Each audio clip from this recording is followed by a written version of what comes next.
వాటి చరిత్ర మనం తెలుసుకుందాం. యోహాను గారు జబదయి కుమారుల్లో ఒకరు. వీళ్ళు గలిలయ సముద్ర తీరంలో జాలర్లు. ఈయన తల్లి సలోమి. ఈ సలోమి మరియమ్మకు సోదరవుతుంది. యేసుక్రీస్తు వారి తల్లి అయినటువంటి మరియకు సోదరి.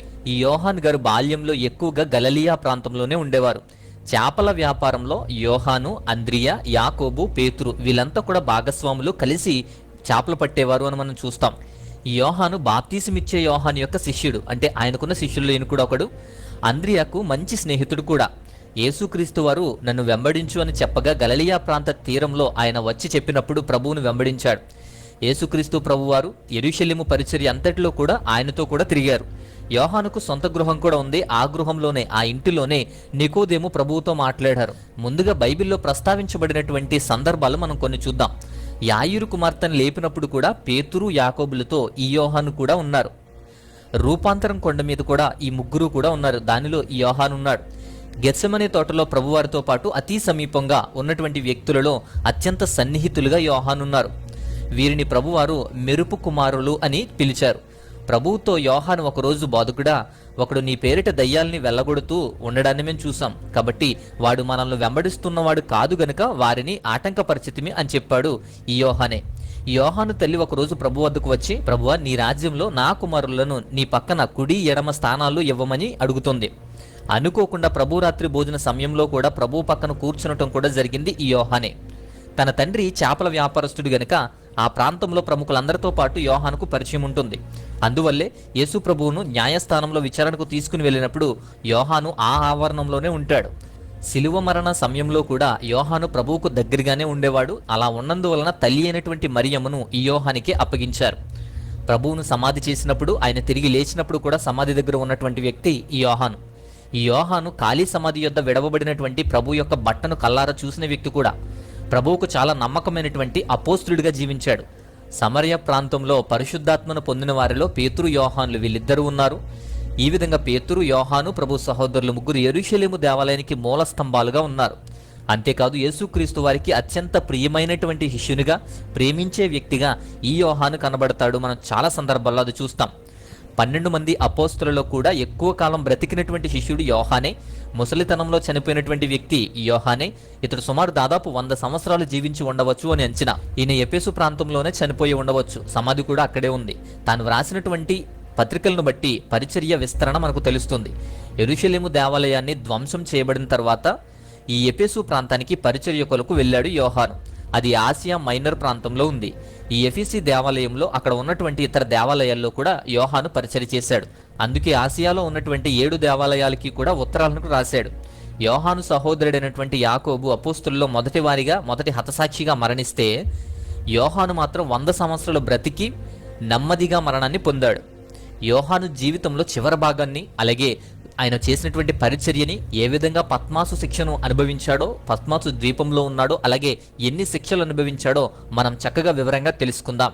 యేసుక్రీస్తు వారు మరియమ్మను ఈ యోహానికి అప్పచెప్పారు. యోహాను యేసుక్రీస్తు వారి యొక్క తల్లిని, ఆ మరియను స్వీకరించి తన ఇంటికి తీసుకుని వెళ్ళాడు. సీరుఫోరస్ అనేటువంటి ఒక సేవకుడు రాసినటువంటి చరిత్ర ఆధారంగా మరియమ్మ చనిపోయేంత వరకు కూడా యోహాను దగ్గరే, ఈ యొక్క ఎఫెసీ ప్రాంతంలోనే జీవించింది అని వ్రాశాడు. యోహాను తల్లి అయిన మరియని చాలా ప్రేమగా చూసుకునేవాడు. సొంత తల్లిలా చూసేవాడు. సొంత కుమారునిగానే ప్రేమతో చూశాడు. యోహాను గారికి కొంతమంది శిష్యులు ఉన్నారు. దాంట్లో ఒక శిష్యుని పేరు పోలీకార్ప్. ఇతడు ఆసియాలో ఉంటాడు, ఆసియా నివాసి. ఈ ఎఫెసీ ప్రాంత పరిచర్యలో ఇతడు యోహానుతో ఉన్నవాడు. ట్రోజన్ కాలం వరకు కూడా అతడు యోహానుతోనే ఉన్నాడు అని చెప్పి తన రాతల్లో కూడా తెలియచేశాడు. ఈ యూస్బీసియస్ అనేటువంటి చరిత్రకారుడు పద్మాసు ద్వీపం గురించి కూడా రాశాడు. ఈ పద్మాసు ద్వీపంలో టర్కీలోని నేరస్తులను ఉంచేటువంటి ఒక ఏకాంత ద్వీపం. అన్నిటికన్నా అత్యంత కఠినమైనటువంటి శిక్ష అందరూ ఉన్న ఒంటరిగా బ్రతకటం. సో అలాంటి శిక్షను పద్మాసు ద్వీపంలో చేశారు. యోహానుకు దేశ బహిష్కరణ చేయాలి అని చెప్పి దేశ బహిష్కరణ విధించారు. ఆ తర్వాత ఆయన్ని పద్మాసు ద్వీపానికి పంపించేశారు. పద్మాసు ద్వీపంలో ఒక గుహలో యోహాను గారిని బంధించారు. ఈ గుహలోనే యోహాను గారు ప్రకటన గ్రంథాన్ని రాశాడు. ఈ ప్రకటన గ్రంథము ఒక గ్రంథరాజ్యము, ప్రత్యక్ష గ్రంథము, దేవుని ప్రత్యక్షతను లిఖించినటువంటి గ్రంథము.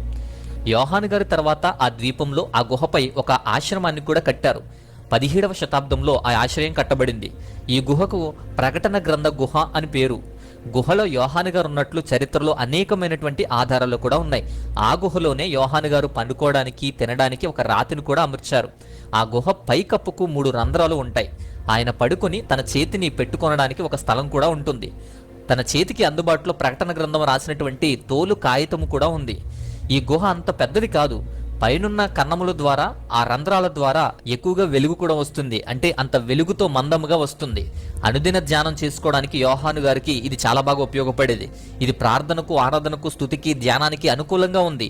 వాళ్ళు వేసింది శిక్షే, కానీ దేవుడు దీన్ని పరిశుద్ధ నివాసంగా మార్చేశాడు యోహాను గారికి.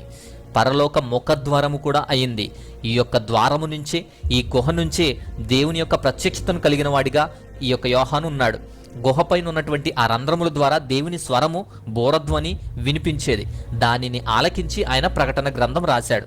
యోహానుకు ప్రోకొరస్ అనేటువంటి ఇంకొక శిష్యుడు కూడా ఉన్నాడు. ఇతడు travel and miracles of Saint John the theologian అనేటువంటి పుస్తకాన్ని రాశాడు. ఇందులో యోహాను గారి గురించినటువంటి వివరాలు చాలా రాశాడు. దీంట్లో పద్మాసు ద్వీపం గురించి, దాని చుట్టూ ఉన్నటువంటి ఇతర ద్వీపాల గురించి ఉన్నాయి. ఈ శిష్యుడైనటువంటి ప్రోకొరస్ చనిపోయిన తర్వాత 11వ శతాబ్ద కాలంలో ఈ పుస్తకంలోని వివరాలన్నీ కూడా తెలియపరచబడ్డాయి. క్రైస్తవులకు 4వ శతాబ్దము తర్వాతనే పద్మాసు ద్వీపము యాత్రిక స్థలంగా మారింది. ఆ తర్వాత ఇస్లాము కాలంలో ఈ ద్వీపానికి యాత్రికులు వెళ్లకుండా నిషేధించారు. యూస్బీసియస్ చెప్పినటువంటి రచనల ప్రకారము క్రూరుడైనటువంటి డొమిషియన్ చనిపోతాడు. చనిపోయిన తర్వాత యోహాను గారు పద్మాసు ద్వీపం నుంచి విడుదల పొందుతాడు. విడుదల పొంది ఎఫీసీ ప్రాంతానికి తిరిగి వస్తాడు. అలా వచ్చినప్పుడు ఈయనే యోహాను అని చెప్పి 2 జనులు నిర్ధారిస్తారు, గుర్తుపడతారు. ఈ విషయాన్ని Irenaeus Clement of Alexandria, Clement రాసినటువంటి తన గ్రంథంలో ఈ విషయాలు రాసుకొచ్చాడు. క్లెమెంట్ రాసినటువంటి తన గ్రంథం who the rich man that shall be saved అనేటువంటి ఒక గ్రంథం ఉంది. అది మీరు చూడవచ్చు. అయితే యోహాను గారు ఎఫీసీ ప్రాంతానికి వచ్చి అనేక ప్రాంతాల్లో పరిచర్య చేశాడు. అన్యజనుల దగ్గరకు కూడా, అన్యజనుల ప్రాంతాల్లో కూడా పరిచర్య చేసి కొన్ని ప్రాంతాల్లో బిషప్పులను నియమించాడు. మరికొన్ని ప్రాంతాల్లో దేవాలయాలను కూడా ప్రతిష్ఠించాడు. మరికొన్ని ప్రదేశాల్లో దైవ సేవకులను కూడా నియమించాడు.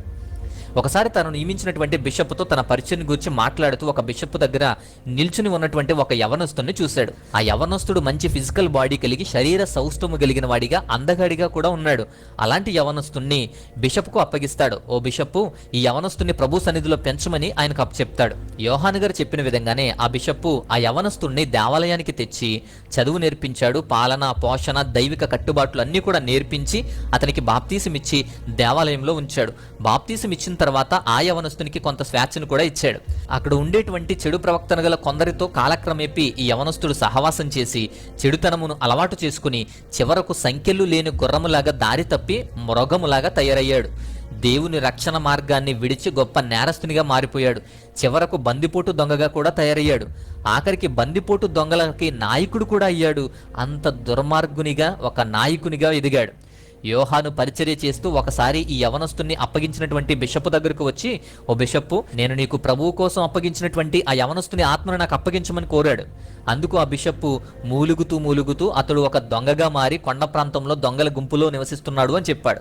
యోహాను ఆ మాట విని తనపై వస్త్రాల్ని చింపుకొని అంగలార్చుకొని నాకు ఒక అశ్వాన్ని, అంటే గుర్రాన్ని సిద్ధపరిచి ఒక మార్గదర్శిని కూడా ఏర్పాటు చేయమని ఆ బిషప్ను కోరతాడు.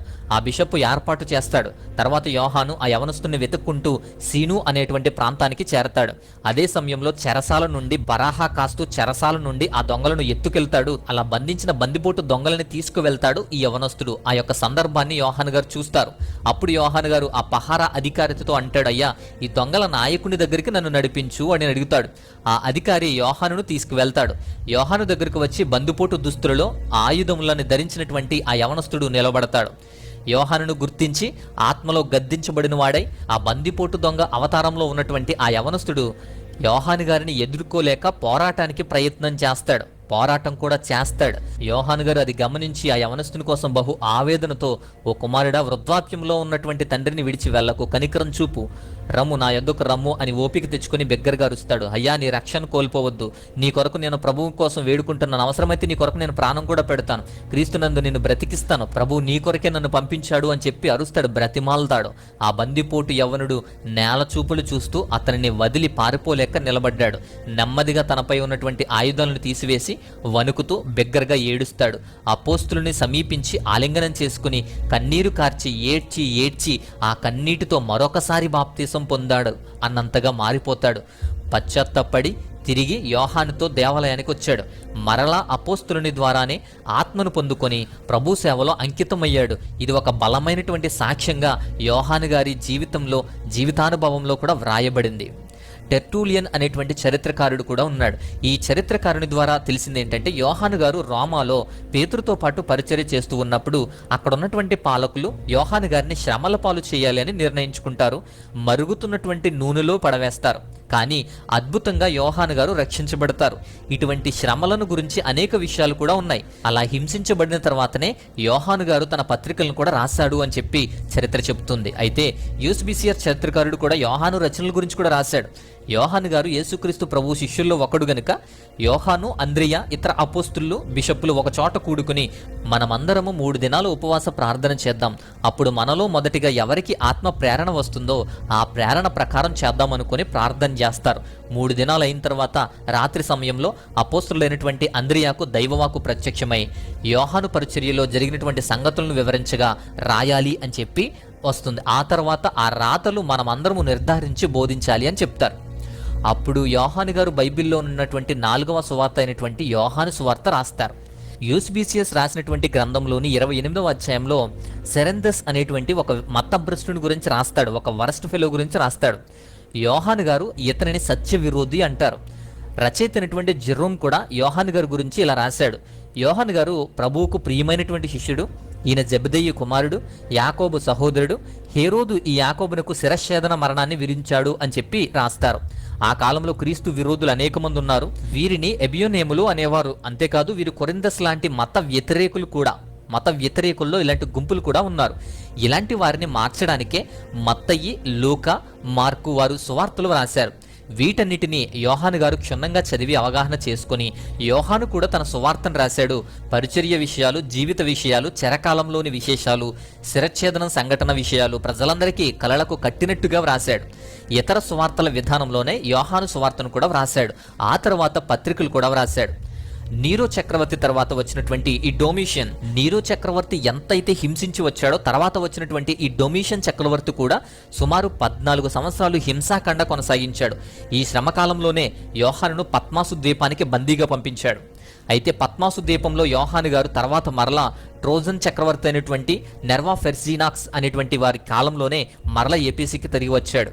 తర్వాత ఆసియా అందంతటా కూడా సేవ చేస్తూ అనేక దేవాలయాలను కట్టించాడు. సంఘాలను ఏర్పాటు చేశాడు. అప్పటికే బహువృద్ధుడిగా ఉన్నాడు. పునరుద్ధానం తర్వాత 68 సంవత్సరాల తర్వాత వచ్చాడు. మరలా ఆ పట్టణంలోనే సమాధి చేయబడ్డాడు. జెరోము రాసినటువంటి వ్రాతల ప్రకారం వృద్ధుడైనటువంటి యోహానును ఆయన శిష్యులు చేతులపై ఎత్తుకుని పరిచర్య నిమిత్తము దేవాలయానికి తెచ్చేవారు అని చెప్పి రాశాడు. అంటే అంత వృద్ధాప్యంలోకి వచ్చేశాడు. ఆ కూడికల్లో యోహాను గారు ఎక్కువగా బోధించిన అంశం ఏంటో తెలుసా? చిన్నపిల్లలారా, మీరు ఒకరిని ఒకరు ప్రేమించుకోండి అని. చాలా ఎక్కువ సార్లు ఆ ప్రేమ గురించే చెప్పేవాడు. అందుకు కొందరు, అయ్యా మీరు ఎందుకు ఈ విషయాలే ఎక్కువగా బోధించడానికి కారణమని అడిగితే అందుకు యోహాను గారు చెప్పే సమాధానం, ఇది దేవుని ఆజ్ఞ కాబట్టి ఒకరిని ప్రేమించుకోండి.